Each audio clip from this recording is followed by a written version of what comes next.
네, 여러분 결론부터 말씀드릴게요. 아이가 장난을 멈추지 못할 때 혼내지 마세요. 대신 이렇게 하세요. 실수가 일어난 직후 아까 형 표정이 어땠어? 형이 어떤 기분이었을 것 같아? 그게 끝이에요. 오늘 드릴 답은 이겁니다. 근데 이게 왜 효과가 있는지, 그리고 왜 지금까지 하던 방식이 효과가 없었는지 그 이유를 잘 아셔야 이걸 제대로 쓸 수 있습니다. 지금부터 그 이야기를 해보겠습니다. 자, 여러분, 아이 3명이 있어요. 한 명은 친구랑 장난을 치다가 또 분위기가 달라지는 순간 딱 멈춰요. 말 한마디 없었는데도요.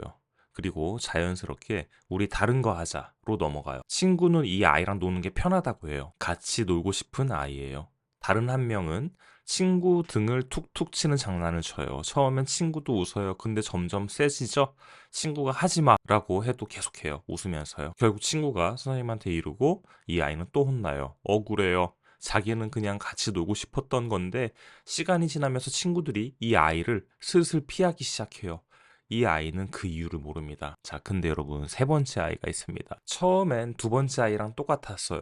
장난이 심해지는 걸 몰랐고 멈춰야 할 타이밍을 잃지 못했어요. 가족한테도 실수하고 혼나고 속상해했어요. 근데 그 경험들이 쌓이면서 달라졌어요. 지금은 친구가 불편해하는 순간을 먼저 알아챕니다. 그리고 멈춥니다. 이 아이한테 여러분 무슨 일이 있었을까요?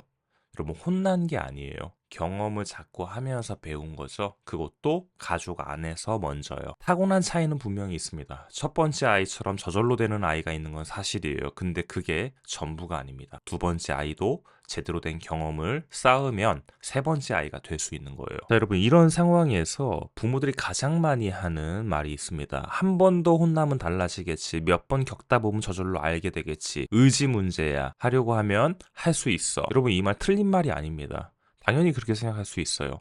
혼내는 건 부모가 할 수 있는 가장 즉각적인 반응이고 몇 번 겪으면 알게 될 거라는 기대도 자연스러운 일이에요. 근데 이 방식 왜 효과가 없는 걸까? 여러분, 혼내는 것과 배우는 것은 다릅니다. 그리고 경험하는 것과 경험에서 배우는 것도 다른 거예요. 이 차이를 모르면 아무리 혼내도 아무리 겪어도 아이는 달라지지 않습니다. ADHD 아동들에게 장난을 멈추지 못하는 순간 2가지가 동시에 일어나고 있어요. 첫 번째, 지금 이 상황이 너무 재밌습니다. ADHD 아동들의 뇌는 자극이 훨씬 강하게 반응해요. 지금 이 장난이 주는 흥분, 친구의 반응, 그 순간의 에너지가 뇌 전체를 꽉 채웁니다. 그 상태에서 친구의 표정 변화 같은 작은 신호는 뇌 안으로 들어올 틈이 없어요. 신호를 무시하려고 하는 게 아니에요. 그 신호가 보이지 않는 거예요. 자, 2번째. 행동하기 전에 사고하는 회로가 약해요. 일반 아이들은 어떤 행동을 하기 전에 무의식적으로 한 박자 생각합니다. 이렇게 하면 어떻게 될까? 이게 자동으로 작동해요. 근데 ADHD 아동들은 이 한 박자가 잘 안 생깁니다.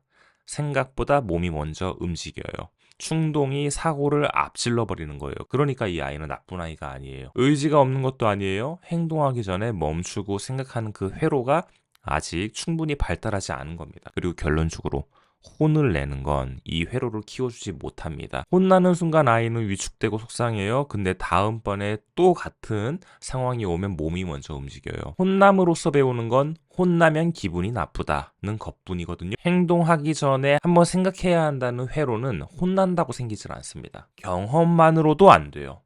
경험 후에 반드시 되돌아보는 과정이 있어야 학습이 일어납니다. 그냥 겪는 것과 겪고 나서 그때 어땠어?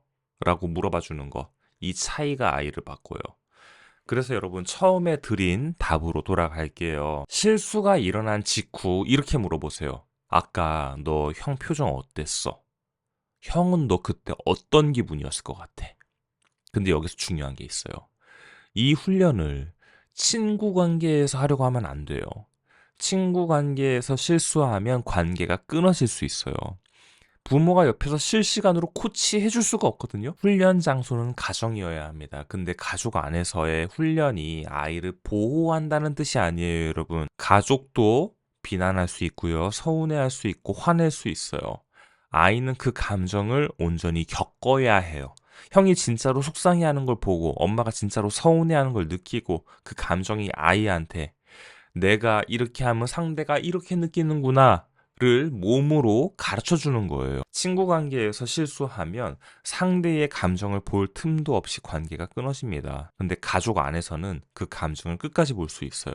비난도 받고 좌절도 느끼고 그 감정이 쌓이면서 아이는 배웁니다. 그게 가족이 훈련 공간이 되어야 하는 이유예요. 실수하고 감정을 겪고 되돌아보고 다시 보고 이 사이클이 거듭되면서 아이 안에 하나의 회로가 생겨요. 아, 행동하기 전에 한번 생각하는 거. 처음엔 부모가 외부에서 만들어주는 이 한 박자가 반복되면서 아이 안에 자동으로 작동하기 시작합니다. 근데 여러분, 한 번으로 안 돼요. 10번도 안 될 수 있어요. 근데 이 사이클을 포기하지 않는 것, 그게 훈련이에요, 여러분. 근데 여러분, 여기서 한 가지 여쭤볼게요. 지금 이 이야기 들으면서 혹시 이런 생각 드셨나요? 아니, 그럼 내가 그동안 혼내기만 했던 건가?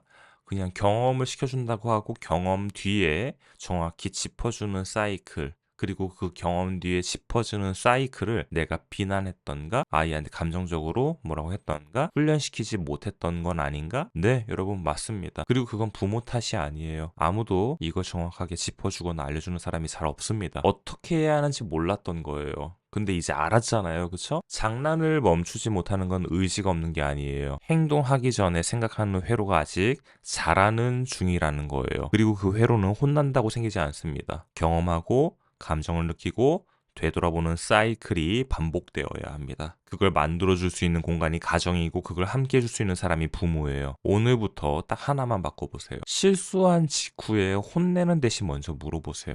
너 상대가 어떤 기분이었을 것 같아?